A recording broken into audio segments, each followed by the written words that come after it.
Hello friends, welcome to my channel study for you. So guys, जैसा कि आज जो आपका सीआरपीएफ ट्रेड्समैन का 1 जुलाई के फर्स्ट शिफ्ट का एग्ज़ाम हो गया दोस्तों, जिसका जो है मैं आपको बिल्कुल 100% एक्यूरेट आंसर के साथ जो है इस वीडियो में बताऊंगा। तो देख लेते हैं कि किस प्रकार के जो है आज आपके 1 जुलाई के फर्स्ट शिफ्ट के एग्ज़ाम में जो है प्रश्न पूछे गए हैं। उससे पहले एक बात और दोस्तों, कि जिन्होंने भी अगर चैनल को सब्सक्राइब नहीं किया है तो सीआरपीएफ ट्रेड्समैन एग्जाम से रिलेटेड पल पल की अपडेट के लिए जो है चैनल को सब्सक्राइब जरूर कर दीजिएगा। और बगल में ही आपको एक बेल आइकन यानी घंटे का निशान भी दिख रहा होगा, तो आप उसे भी जो है जरूर प्रेस कर दीजिएगा। तो चलिए वीडियो को स्टार्ट करते हैं। तो आपका पहला क्वेश्चन आया था कि अनुच्छेद 51A में कितने मौलिक कर्तव्य यानी फंडामेंटल ड्यूटीज हैं। तो देखिए, अनुच्छेद 51A में जो है आपके 11 मौलिक कर्तव्य हैं, जिनमें 10 मौलिक कर्तव्य को जो है 42वें संविधान संशोधन 1976 के माध्यम से जो है सरदार स्वर्ण सिंह समिति के सिफारिश पर जो है वो जोड़ा गया था। और 11वां जो मौलिक कर्तव्य है ना, यह आपका 86वें संविधान संशोधन 2002 के माध्यम से जो है 11वें मौलिक कर्तव्य को हमारे संविधान में जोड़ा गया था। तो 11 मौलिक कर्तव्य आपका यहाँ पे करेक्ट आंसर होगा। इसके अलावा बात कर ले मौलिक कर्तव्य के बारे में, तो देखिए मौलिक कर्तव्य का जो वर्णन है ना, ये भारतीय संविधान के भाग 4A और अनुच्छेद 51A में जो है इसका वर्णन किया गया है। और मौलिक कर्तव्य को जो है इसे रूस देश के संविधान से लिया गया है। तो ये फैक्ट भी आपको ध्यान में रखना है। नेक्स्ट क्वेश्चन आपका यहाँ पर आया था कि तुगलक वंश की स्थापना ये जो है किस शताब्दी में हुआ था। तो देखिए, तुगलक वंश की जो स्थापना है ना, ये 1320 में गयासुद्दीन तुगलक के द्वारा जो है वो किया गया था। तो 1320 आपका यहाँ पे करेक्ट आंसर होगा। इसके अलावा मैं आपको बता दूं कि तुगलक वंश का जो शासन काल है ना, ये 1320 से लेकर 1413 ईस्वी तक जो वो रहा था। तो ये फैक्ट भी आपको ध्यान में रखना है। इसके अलावा तुगलकाबाद जो शहर था ना, इसकी भी जो स्थापना है ये गयासुद्दीन तुगलक के द्वारा किया गया था। तो ये फैक्ट भी आपको ध्यान में रखना है। नेक्स्ट क्वेश्चन आपका यहाँ पर आता है कि गोविंद देव मंदिर ये जो है कहाँ पर स्थित है। तो देखिए, भारत में गोविंद देव जी का जो मंदिर है ना, ये 2 जगहों पर आपका स्थित है। और पहला आपका उत्तर प्रदेश के वृंदावन में स्थित है, और सेकंड आपका जो है राजस्थान के जयपुर में स्थित है। तो बच्चे बता रहे थे कि ऑप्शन में आपका वृंदावन दिया गया था, तो उत्तर प्रदेश का वृंदावन आपका यहाँ पे करेक्ट आंसर होगा। नेक्स्ट क्वेश्चन आपका यहाँ पर आता कि भारत में ताउते जो चक्रवात तूफान आया था ना, ये कब आया था। तो देखिए, भारत में ये जो आपका ताउते जो चक्रवाती तूफान है ना, ये आपका मई 2021 में आया था। तो मई 2021 आपका यहाँ पे करेक्ट आंसर होगा। इसके अलावा मैं आपको बता दूं कि ये जो आपका ताउते जो चक्रवाती तूफान है ना, ये एक आपका उष्ण कटिबंधीय चक्रवात यानी ट्रॉपिकल साइक्लोन है, जिसका नाम जो ये किसके द्वारा दिया गया था। तो देखिए, ताउते का जो नाम है ना, ये आपका म्यांमार देश के द्वारा जो इसे रखा गया था। तो ये फैक्ट भी आपको ध्यान में रखना है। नेक्स्ट क्वेश्चन आपका यहाँ पर आता कि भारतीय संविधान में कानून की जो अवधारणा है ना, यानी रूल ऑफ लॉ का जो कंसेप्ट है, ये किस देश के संविधान से लिया गया है। तो देखिए, भारतीय संविधान में कानून की जो अवधारणा है ना, ये आपका ब्रिटेन यानी इंग्लैंड देश के संविधान से लिया गया है। तो ब्रिटेन आपका यहाँ पे करेक्ट आंसर होगा।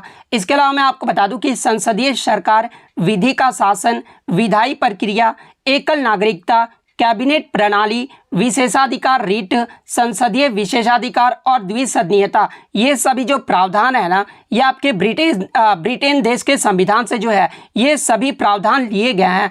तो ये फैक्ट भी आपको ध्यान में रखना है। नेक्स्ट क्वेश्चन आपका यहाँ पर आता कि भूमध्य रेखा के सबसे नजदीक राज्य जो है वो कौन सा है, जहाँ पे ऑप्शन में आपका तमिलनाडु, आंध्र प्रदेश, गोवा और तेलंगाना जो है वो दिया गया था।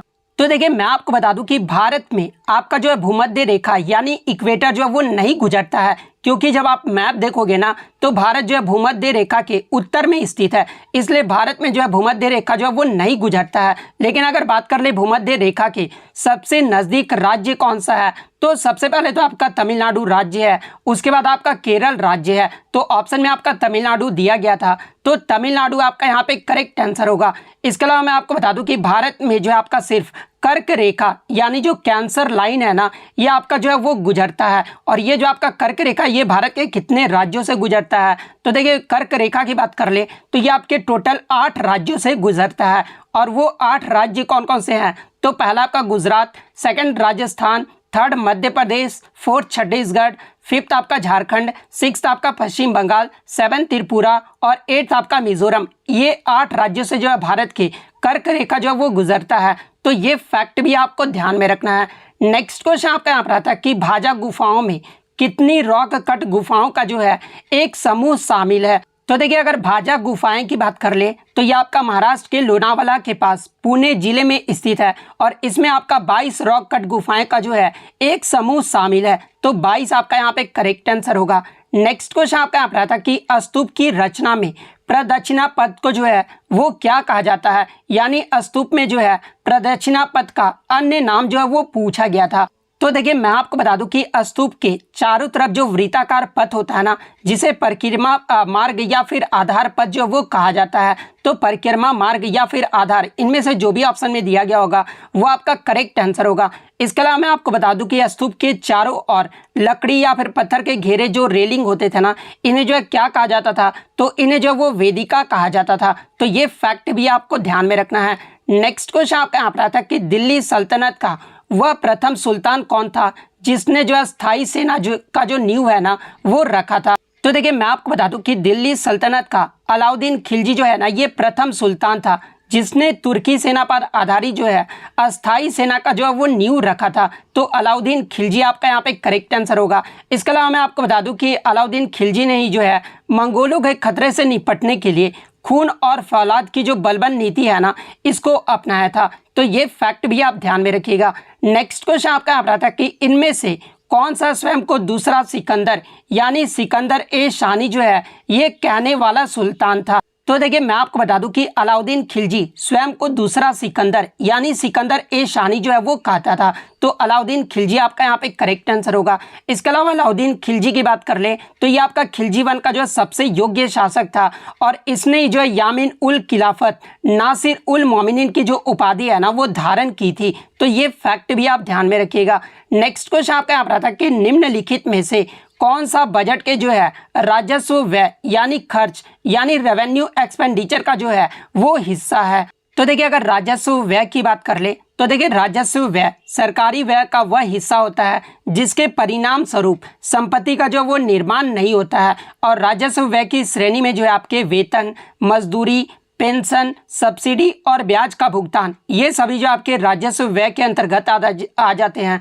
तो इनमें से आपका जो भी दिया गया होगा वह आपका करेक्ट आंसर होगा। नेक्स्ट क्वेश्चन आपका यहाँ पर आया था 2021 में सीमांत अस्थायी सुविधा यानी मार्जिनल स्टैंडिंग फैसिलिटी का जो दर है ना वो क्या रहा था। तो देखिए, 2021 में आरबीआई की मौद्रिक नीति 2021 के तहत जो है सीमांत अस्थायी सुविधा ये जो आपका 4.25% रहा था। तो 4.25% आपका करेक्ट आंसर होगा।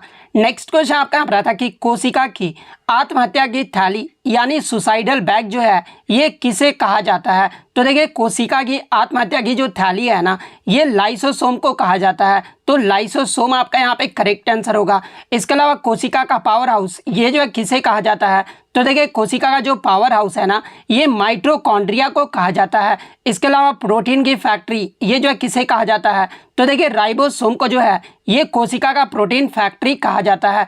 तो ये फैक्ट भी आपको ध्यान में रखना है। नेक्स्ट क्वेश्चन आपका यहाँ पर था कि प्रायद्वीपीय भारत का सबसे लंबी नदी कौन सी है। तो देखिए, प्रायद्वीपीय भारत का जो सबसे लंबी नदी है ना ये गोदावरी नदी है। तो गोदावरी नदी आपका यहाँ पे करेक्ट आंसर होगा। इसके अलावा मैं आपको बता दूं कि गोदावरी नदी को जो है ये दक्षिण गंगा भी जो है वो कहा जाता है। और गोदावरी नदी जो है ये आपका पश्चिमी घाट में त्र्यंबका पहाड़ी से जो है वो निकलता है और महाराष्ट्र में नासिक जिले से जो वो गुजरता है और बंगाल की खाड़ी में जो वो गिर जाता है। तो अगर पूछा जाए कि बंगाल की खाड़ी में कौन सी नदी गिरती है तो ये आपका गोदावरी नदी गिरता है। इसके अलावा एग्जाम में एक प्रश्न और यहाँ से पूछा जाता है जहाँ से बच्चे जो है वो कंफ्यूज रहते हैं कि दक्षिण गंगा जो है ये किसे कहा जाता है। तो देखिए, दक्षिण गंगा जो है ये आपका गोदावरी नदी को कहा जाता है। लेकिन अगर दक्षिण भारत की गंगा पूछ ले तो देखिए, दक्षिण भारत की जो गंगा है ना ये कावेरी नदी को कहा जाता है। तो ये फैक्ट भी आप ध्यान में रखिएगा। और कावेरी नदी की बात कर ले तो ये आपका कर्नाटक राज्य में पश्चिमी घाट के ब्रह्मगिरी पहाड़ी में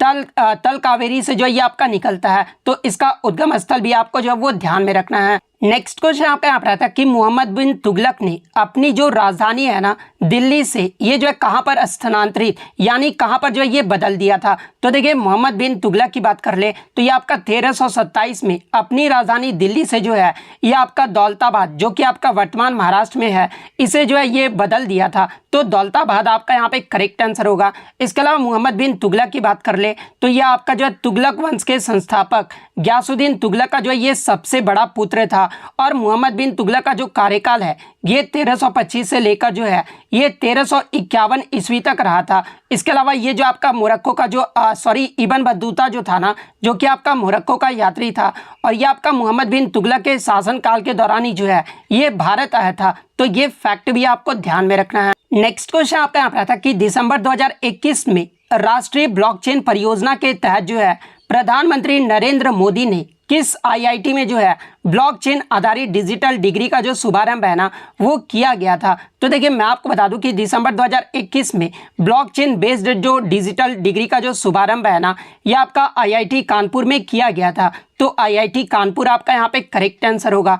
नेक्स्ट क्वेश्चन आपका यहाँ पर था कि सिंधु घाटी सभ्यता में विशाल जो अनागर है ना ये कहाँ से प्राप्त हुआ था। तो देखिए सिंधु घाटी सभ्यता में ये जो आपके विशाल अनागर थे ना ये आपके मोहनजोदड़ो से जब वो प्राप्त हुए थे। तो मोहनजोदड़ो आपका यहाँ पे करेक्ट आंसर होगा। इसके अलावा नर्तकी यानी कांस्य की जो मूर्ति है, स्नानागार, बुना कपास के टुकड़े, घोड़े के दांत, ये सभी जो है ना ये आपके मोहनजोदड़ो से जब वो प्राप्त हुए थे। तो ये फैक्ट भी आपको ध्यान में रखना है। नेक्स्ट क्वेश्चन आपका यहाँ पर आता है कि तारिक ए फिरोज शाही पुस्तक ये जो है किसके द्वारा लिखा गया था। तो देखिए तारिक ए फिरोज शाही जो पुस्तक है ना ये आपका जियाउद्दीन बर्नी के द्वारा लिखा गया था। तो जियाउद्दीन बर्नी आपका यहाँ पे करेक्ट आंसर होगा। नेक्स्ट क्वेश्चन आपका यहाँ पर आता है कि एकमात्र तैरता हुआ राष्ट्रीय उद्यान जो कि आपका केबुल लामजेर राष्ट्रीय उद्यान है ये जो है किस झील पर स्थित है। तो देखिए मैं आपको बता दूं कि एकमात्र तैरता हुआ जो राष्ट्रीय उद्यान है ना यह आपका केबुल लामजाओ राष्ट्रीय उद्यान है जो कि आपका मणिपुर में है और यह आपका लोकटक झील पर स्थित है। तो लोकटक झील आपका यहाँ पे करेक्ट आंसर होगा। इसके अलावा मैं आपको बता दूं कि लोकटक जो फ्लोटिंग एलिमेंट्री जो स्कूल है ना ये भी आपका लोकटक झील मणिपुर में है।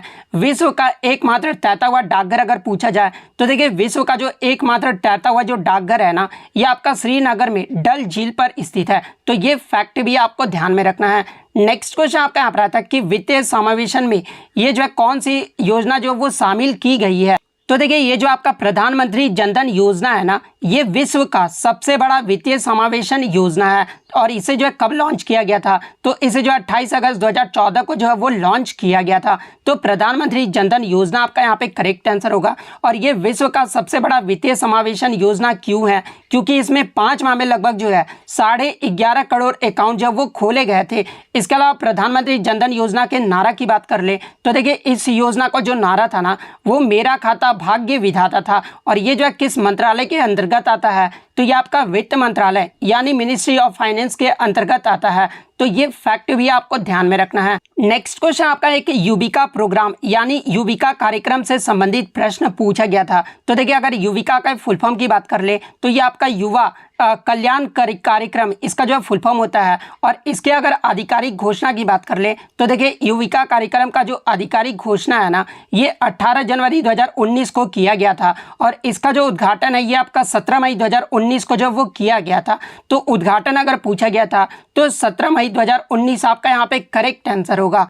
अगर फुल फॉर्म पूछा गया था तो युवा जो है वैज्ञानिक कार्यक्रम आपका यहाँ पे करेक्ट आंसर होगा। तो इसके अलावा अगर हिंदी क्वेश्चन की बात कर ले तो हिंदी में जो आपका पुष्प का पर्यायवाची शब्द पूछा गया था। तो देखिए पुष्प यानी फूल का जो पर्यायवाची शब्द होता है ना वो आपका सुमुन, कुसुम, मंजरी, प्रसून ये सब जो होते हैं आपके फूल के जो है पर्यायवाची शब्द होते हैं। तो इनमें से जो भी ऑप्शन में दिया गया होगा वो आपका करेक्ट आंसर होगा। इसके अलावा घृणा का जो है विलोम शब्द पूछा गया था। तो देखिए घृणा का जो विलोम शब्द होगा ना वो प्रेम होगा। तो प्रेम आपका यहाँ पे करेक्ट आंसर होगा। इसके अलावा जो है दिनकर का जो है आपका पर्यायवाची शब्द पूछा गया था। तो देखिए दिनकर का जो पर्यायवाची शब्द होता है ना वो आपका सूरज, सूर्य, भानु, भास्कर, दिवाकर, रवि, इसके अलावा दिनेश ये सब जो होते हैं आपके दिनकर के जो है पर्यायवाची शब्द होते हैं। तो इनमें से जो भी ऑप्शन में दिया गया होगा वो आपका करेक्ट आंसर होगा। तो इतने क्वेश्चन जो है आज मुझे बच्चों के द्वारा मिले हैं जो कि 100% रियल और ऑथेंटिक है। तो अगर वीडियो अच्छी लगी हो तो वीडियो को जो है लाइक ज़रूर कर दीजिएगा और इसी तरह किसी भी एग्जाम का रियल एनालिसिस पाने के लिए जो है